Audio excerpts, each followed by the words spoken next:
Well, good morning. How are you all today? Welcome to Integrative Preparedness.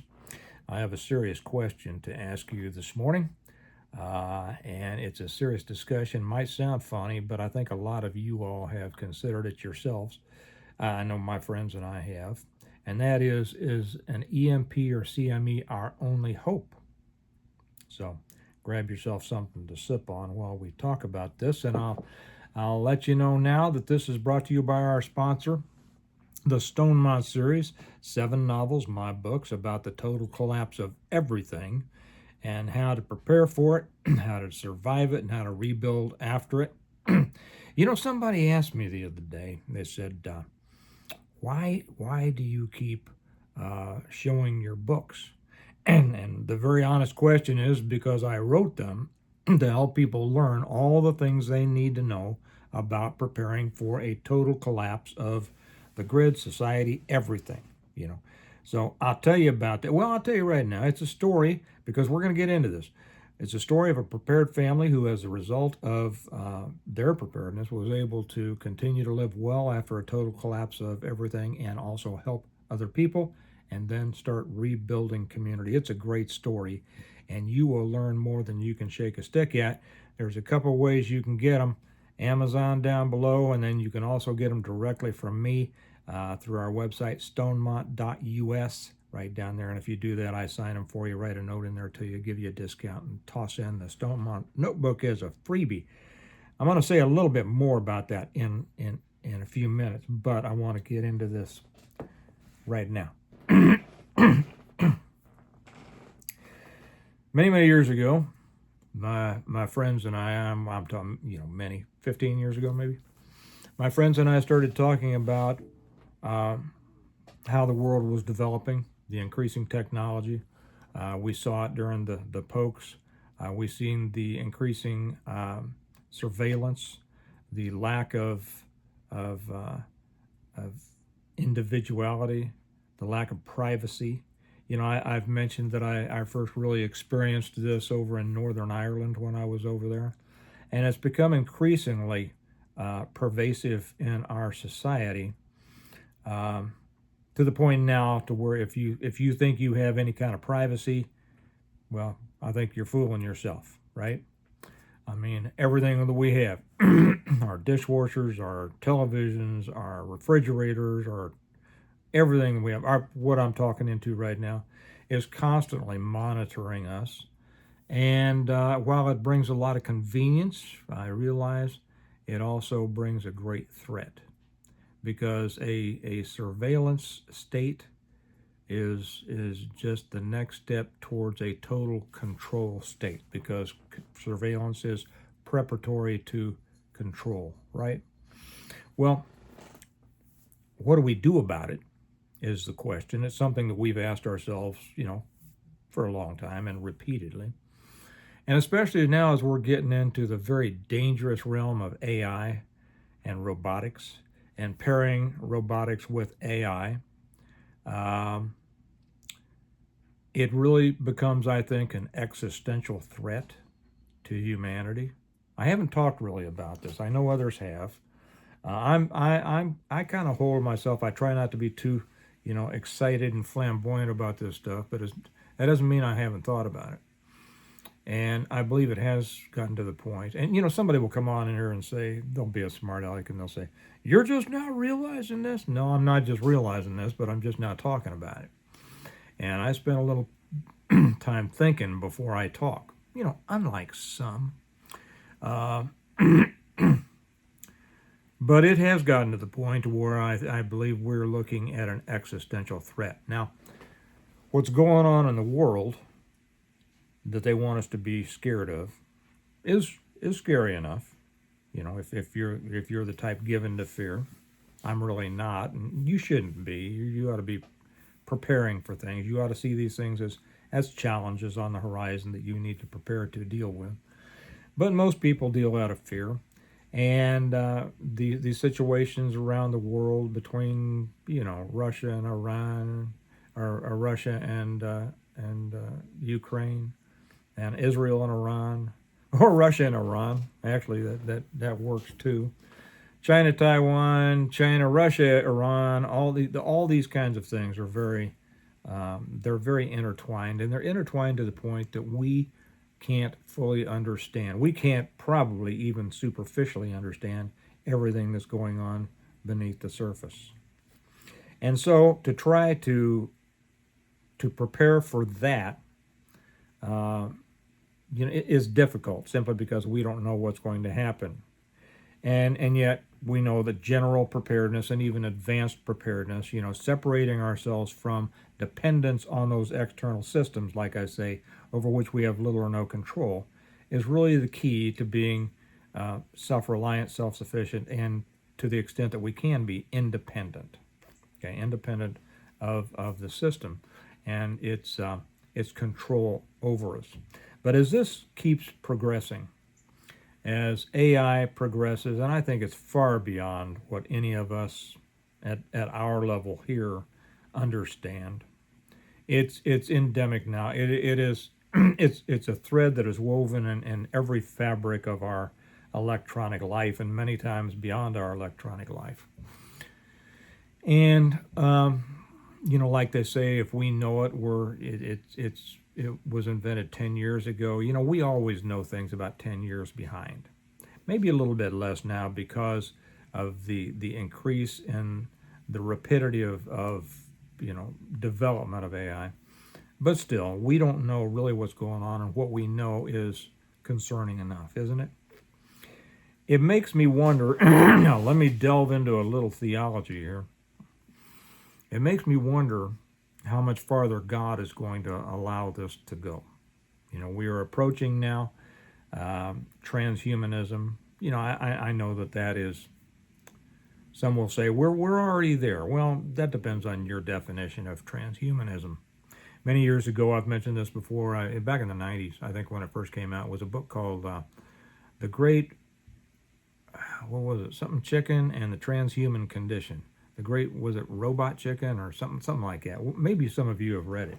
I read it, and it was mind-blowing at the time. Pardon me.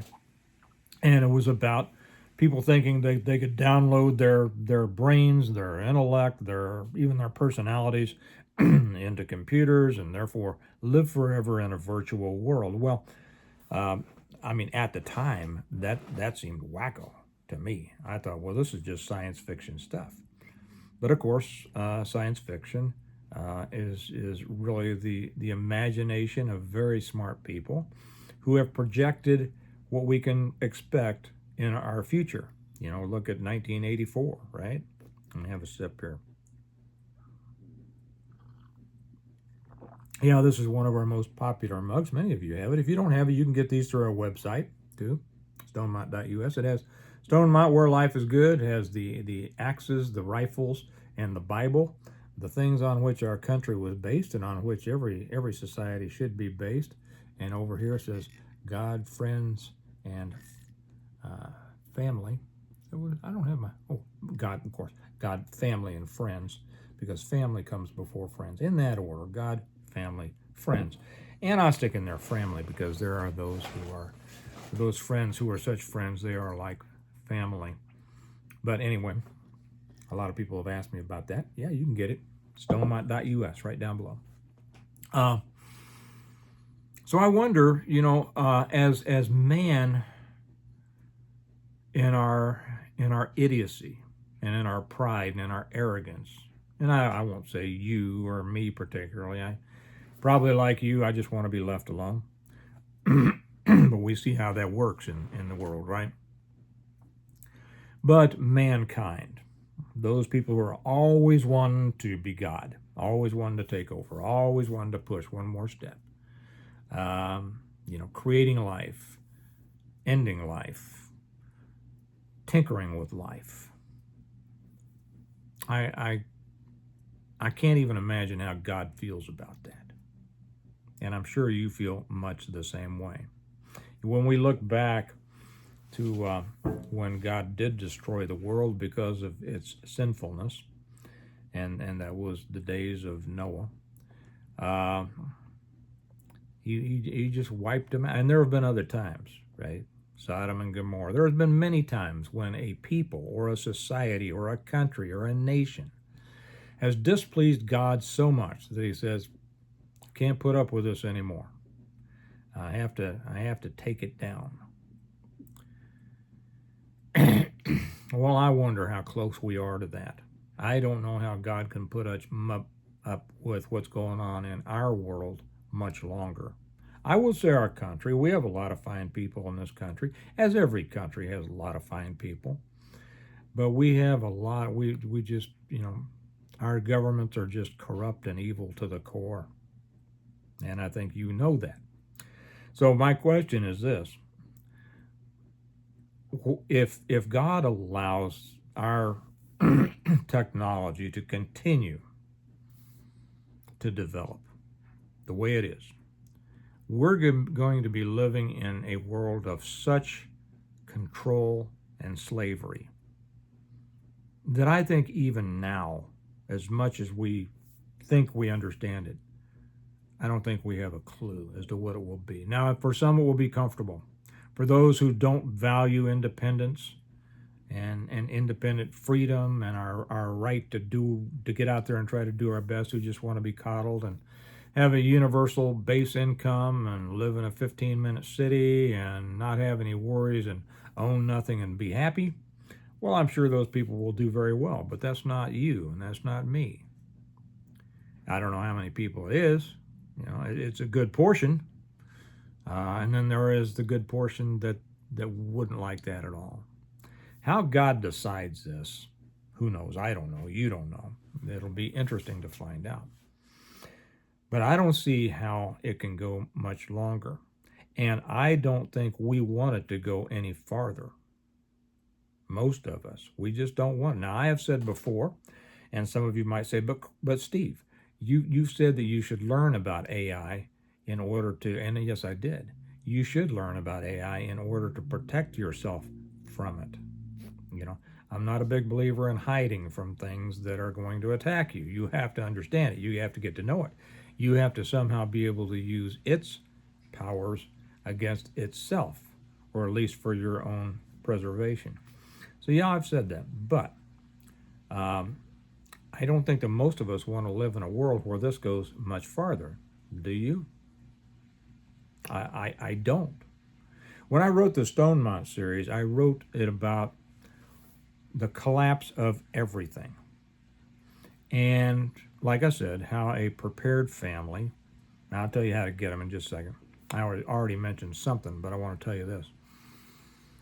How a prepared family, as a result of their preparedness, was able to continue living a good, high-quality life in a post-apocalyptic, you might say, post-electronic world as a result of their preparedness. They ended up going back to a very basic life without electricity, without all the modern conveniences, but with those important things on which life is based, and that is faith in God, continuity of family, trust in others, a desire to help others. Not trust in others. I know somebody will come on, I don't trust anybody. Well, that's a horrible way to live. You have to let people show you whether they can be trusted or not. Okay, be discerning. Don't be all one way or the other. But they were able then to continue to live a good life, a high quality life. We're talking about an 1840s life, and many people live great in the 1840s. A lot didn't, just like a lot don't now, right? It's a matter of culture and willing to get out there and do something, not the technology. But then they were able to help other people also. And then through the whole series, I talk about how they redevelop communities and even start bringing back basic technologies. And so I can see, and I don't claim to, I certainly wouldn't assume or presume that I could speak for the good Lord, because he doesn't usually tell me what to say. Sometimes he does, but not usually. Sometimes he just lets me wonder about things, right? And I just have to wonder if he's going to let this continue very much longer. And I think a lot of us hope that he won't. Now that seems kind of crazy or doomsdayish, right? But this is what a lot of my friends and I have been discussing for 15 years. Say we would rather go back to a life of self-sufficiency, 1840 style, than continue down the road we're going where we can see the type of technological slavery that awaits us. Does that make sense? And I know people will come on and say, but do you know the kind of suffering that would happen as a result of an EMP and a CME? To which I respond, guys, I've written 7 books about it. Yes, I do realize. And you know, most of you are familiar with the EMP Commission's estimation that 90% of the population in the affected area would die within 12 months after an event. I understand that. Is this one of those things that has to happen? I don't know. I don't know. But I do know that continuing the way we are is going to ensure us a future that, well, like I say, it's simply going to be technological slavery. And I don't think that's a world that most of you, I certainly don't, want to live in. So the question being, is an EMP, CME our only chance? And is it something that God will decide to implement? Okay. In here, I talk about everything that it's a great story, number one. People tell me that. I feel uncomfortable bragging about myself, but I pass it on. People said it's the best post-apocalyptic series they've ever read. I thank them for it. I've been in this for years and years and years, and I attempted to pass on my knowledge and opinions and such in this series so that everybody can learn. If you haven't read it and you're the series, and if you're really serious about preparedness, and if you're serious about what you think you should do, I would suggest this be the next thing you do, is read this series, because I don't see this world going on much longer the way it is and be worth living in, right? Now, that doesn't mean that I'm going to take myself out of this world. No, I'm going to scrabble. I'm going to do what the good Lord leads me to do. I'll just say that, and I'm sure it's the same with you. So, like I say, it's a series of 6 novels, a prepared family who it shows you exactly how to do it. You can get it a couple different ways, and you'll love the story. Did I say that? You'll love the story. You'll fall in love with some of the characters. A couple of ways to get them. One is through Amazon. We had a record day a couple of days ago on Amazon. It was amazing. And that link is down below. There's a better way if you're willing to wait a little bit. And it's a way that I really prefer people to order them if you can wait. And that is directly from me through our website, stonemont.us, and that link is also down below. Now, the reason that I like you to do it like that is that I get to sign. I see your order come in. I see your name. I get to sign it for you. I get to write a note in each book for you. We give you a discount when you buy the whole series as a set, which you can't do through Amazon.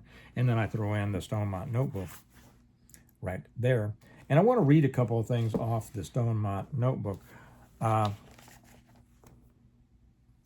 the front, it says, "Commit thy works unto the Lord, and thy thoughts shall be established." And what that means is commit your work to the Lord, and your plans will succeed. Okay. And then on the back, and that means not just, as I've said this before, Steve isn't going to say, "Hey, Lord, I really want a Ferrari, and I'm going to commit it to you, so now I guess I'm going to get a Ferrari." No, it means, according to his will. Ask him what he wants you to do.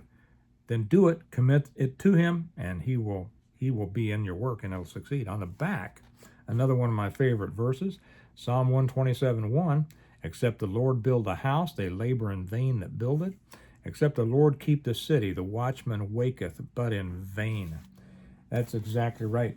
And if the Lord's not in your business, and he's not directing your business isn't going to do that well. Business meaning your life and everything else, right? And so that's another reason that I don't think that this is going to be able to continue much longer, this technological advancement, because I don't think the Lord is in it. I don't think it is. Oh, what I wanted to warn you about also, if you do order them from me, which I love, like I say, but we have had such a run on the books. Matter of fact, I just shipped out a big load yesterday, waiting on the next shipment to come in. They say in a couple of days, and then there's another one coming in after that. So we're trying to catch up on our orders. Right now, we're running about a month behind. If you order them now, I think it looks like we would be shipping them the first part of July. So I want to be honest with you on that. You're not going to get them real fast. You'll get them with me signing them, and I thank you for for doing that. But just realize you're going to have to wait a little bit. And if you're willing to do that, please order them from me, because I like writing the notes into you and knowing who you are and all that. Okay, so those links are down below, either through Amazon or through stonemount.us. And I think that we very well may be going back to a world like I wrote about in the Stone Mount series. And I think a lot of us would prefer that, because it takes us back to the important elemental parts of life, right? God, family, and friends.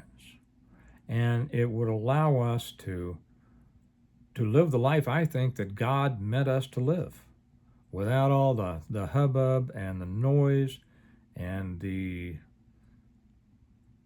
everything, you know what I mean, everything that confuses our lives and interrupts our spirits and